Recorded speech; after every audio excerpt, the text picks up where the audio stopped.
ঈদের তো আর মাত্র দুদিন বাকি, দুদিন বললেও ভুল হবে, আজকে দিন তো পার হয়ে গেছে, পরশুদিন হচ্ছে ঈদ, শুধু কালকের দিনটাই বাকি আছে। তো আমরা যেহেতু বাড়িতে যাব না, ঘরদোর একটু গুছিয়ে নিতে হবে ভালো করে। আর এই যে আজকের ব্লগটা শুরু করছি একদম ফজর থেকেই, আর হচ্ছে এটা হচ্ছে 26 রমজানের ব্লগ।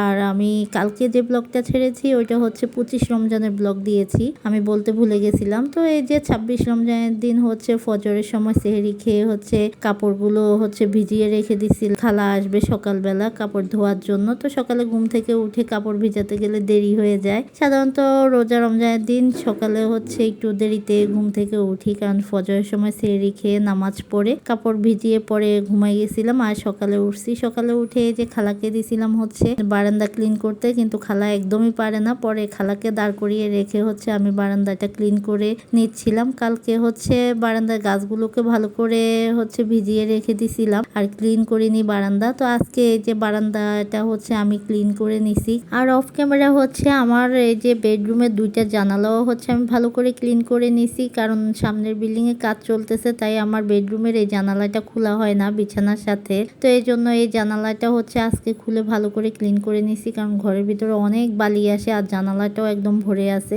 আর এই যে বারান্দা ক্লিন করে বারান্দার জুতোগুলো শুকাতে দিছি, আর গাছগুলো সবগুলো বেডরুম থেকে বারান্দায় রেখে দিছি। ড্রয়িং ডাইনিং এর সবগুলো ফার্নিচার হচ্ছে আমি ভালো করে ক্লিন করে নিছি। আর এই যে এই বেডটার বিছানা চাদরও আমি চেঞ্জ করব না, কারণ তিনটা বেডের বিছানা চাদর হচ্ছে আমি 5-6 দিন হয়েছে চেঞ্জ করছি। তো আর ঈদের আগের দিন হচ্ছে চেঞ্জ করে দেব, এজন্য এখন আর চেঞ্জ করব না। এই যে অরিনের বেডটা, অরিনের বেডরুমের সবগুলো ফার্নিচারও হচ্ছে আমি ক্লিন করে নিছি। আর অরিনের বেডরুমের হচ্ছে জানালাটা ক্লিন করতে আমার একদম খবর হয়ে গেছে, অনেক ধুলাবালি পড়েছিল যা কিনা বলার বাইরে। আর এই যে বারান্দাতে হচ্ছে খালা হচ্ছে সবগুলো কাপড় নেড়ে দিছে, আর হচ্ছে এই যে গাছগুলো এনে সুন্দর করে রেখে দিছি এখানে। আর এই যে তারপরে রান্নাও করছিলাম আর অন্যান্য কাজও করছি। আর এই যে এটা হচ্ছে মানি প্ল্যান্টের গাছগুলো হচ্ছে একটা বোতলে পানি দিয়ে ভিজায় রাখছি, যদি এগুলোতে শিকড় গজায় তারপরে হচ্ছে কিছু হচ্ছে আমি মাটিতে লাগাবো। আর এই যে বেসিনের ইয়েটাও হচ্ছে ক্লিন করে নিচ্ছিলাম, বেসিনের গ্লাসটা সবকিছু বেসিন ক্লিন করে নিচ্ছি, নিয়ে হচ্ছে জিনিসগুলো আবার জায়গায় রেখে দিচ্ছিলাম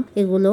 এরপরে ক্লিন করা শেষে আয়নাটা দেখতে ভালো লাগছিল, তো একটু ছবি তুলছিলাম, ভিডিও করতেছিলাম। মেয়ে মানুষ বলে কথা, আয়না দেখলে তো একটু ঢং করতেই হয়, এই আর কি। তো এখানে ডিম বোনা করে নিচ্ছিলাম, কারণ আগের মাংসের তরকারি আছে, শুটকির তরকারি আছে, আর ডিম বোনা করে নিচ্ছিলাম। আর অন্যান্য কাজও করছিলাম, চুলায় রান্না বসিয়ে অন্যান্য কাজ করছিলাম। আর এখানে এই যে রান্না বান্না শেষে অরিনের আব্বু হচ্ছে ইফতারের সময় হয়ে গেছে, ইফতার কিনে নিয়ে আসছে। যেহেতু কাজ করছি ইফতার বানাতে পারতেছিলাম না, কালকের অনেকগুলো ইফতারিও রয়ে গেছে, যেমন সেমাই রান্না করছিলাম, হালিম রান্না করছিলাম, ওইগুলোও রয়ে গেছে। আর এখানে অরিনের আব্বু মাঠা কিনে নিয়ে আসছে আর হচ্ছে শর্মা কিনে নিয়ে আসছে। তো এই হচ্ছে আমাদের আজকের ইফতার। আরিয়ান হচ্ছে বাসায় নেই, আরিয়ানের ফ্রেন্ডের সাথে হচ্ছে ইফতার করতে চলে গেছে। আমরা তিনজন বাসায় আছি, আমরা তিনজনই হচ্ছে ইফতারি করে নেব।